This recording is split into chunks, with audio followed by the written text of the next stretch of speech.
Salve, salve, graça e paz. Tudo bem com vocês? Espero que sim. Enfim, tô aqui para mais uma vez a gente ler a palavra e falar um pouquinho, né, da, da palavra de Deus, né?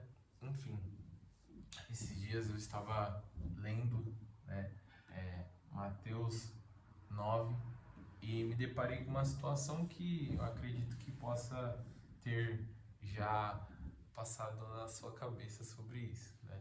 Enfim, muitas pessoas pensam que Jesus, enfim, a igreja ou seja o que for, é só para os certinhos, né? Na real, é para os certinhos, é para os que estão corretos em sua vida e que não erram e que, enfim, muitas pessoas têm essa frase também, né? Que é aquela ah, quando eu estiver bem, aí eu vou para a igreja. Quando eu estiver melhor, quando eu estiver livre dos meus pecados, aí eu vou para a igreja. Ó, a loucura que a gente entra, né? Porque é justamente com Jesus que a gente vai se livrar dos pecados, né? Não existe purificação, não existe santificação sem Jesus Cristo. Tem até um vídeo que é bem engraçado, que é do, não sei, apenas um show, que, lógico, é um meme, né, lá no Instagram, mas é o Rigby segurando, assim, uma caixa de som, e aí Mordecai, ele tá lá deitado na cama dele, né, enfim, o Rigby tá com a caixa de som lá fora da casa, né, e ele tá, tipo assim, aí tá tocando, não há salvação a não ser com Jesus Cristo. E aí o Mordecai tá deitado assim, tipo, pensativo, né?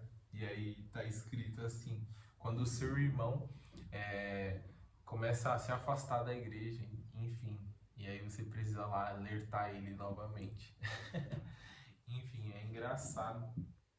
Mas é bem isso, a gente tem essa concepção equivocada de que só quem está certo, só quem está com uma vida regradinha que deve ir para a igreja, enfim, totalmente o contrário, na verdade a palavra vai dizer, né? Enfim, então eu vou ler aqui, basicamente, Mateus 9, versículo 9 até o 13, né? Enfim. Enquanto Jesus caminhava, viu um homem chamado Mateus sentado onde se coletavam impostos. Siga-me, disse-lhe Jesus. E Mateus se levantou e o seguiu. Mais tarde, na casa de Mateus, Jesus e seus discípulos estavam à mesa, acompanhados de um grande número de cobradores de impostos e pecadores.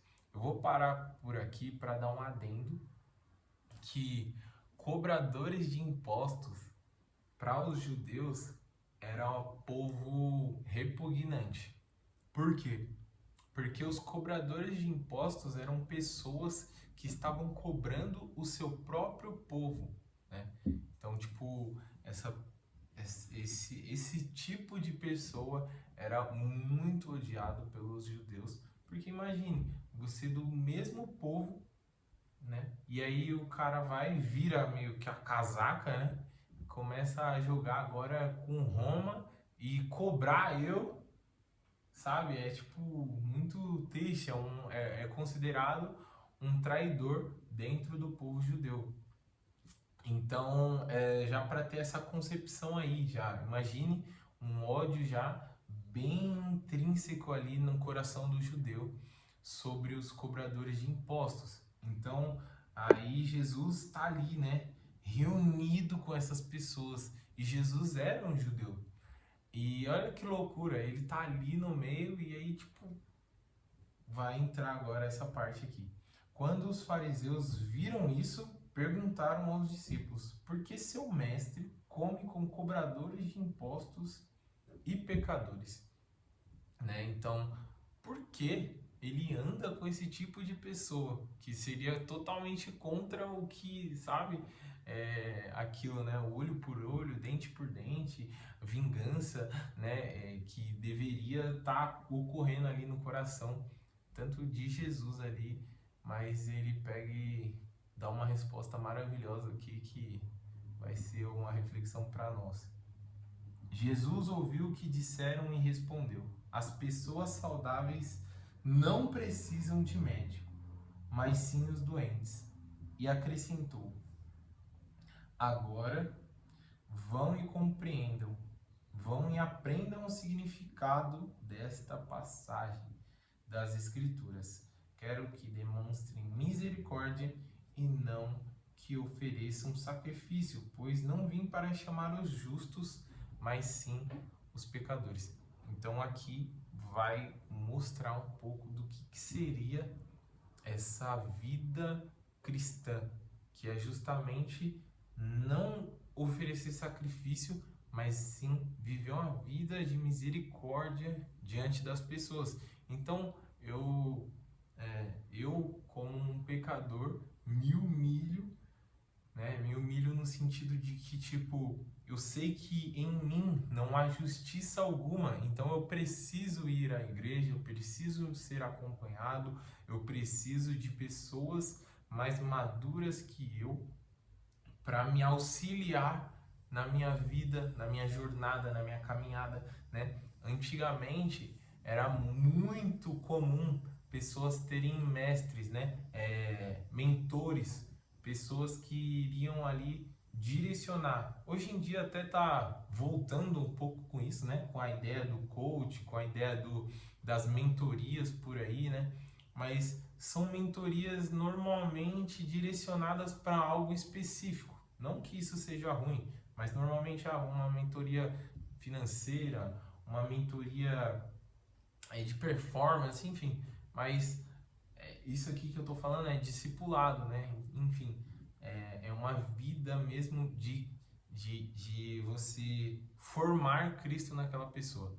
Então, é justamente essa questão aqui, né? Jesus acrescenta que ele veio para essas pessoas que entendem, que necessitam, que compreendem em sua vida, né? E aí tá a diferença de um pecador que reconhece que é pecador e que precisa de cura e precisa desse, né?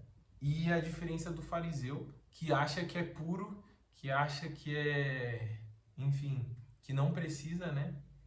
Caminhar com Jesus. Na verdade, quer até matar Jesus, mas que tem esse senso de justiça própria, esse senso de que está fazendo o papel dele, né?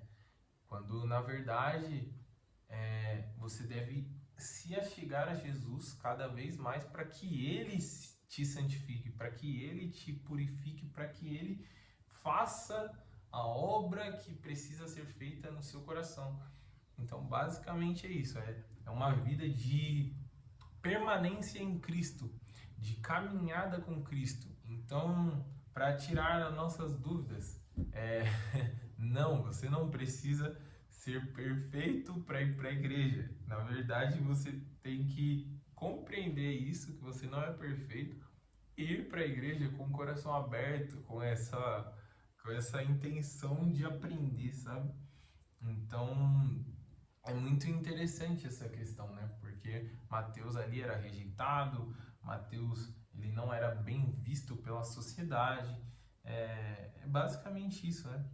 Então existe essa inversão no subconsciente coletivo das pessoas que só vai para a igreja o purifique-se. Basicamente o mundo religioso fala assim, purifique-se e venha para a igreja depois, sabe? Não, venha para a igreja do jeito que você está e o Senhor vai fazer a obra e vai continuar fazendo a obra durante seja tipo até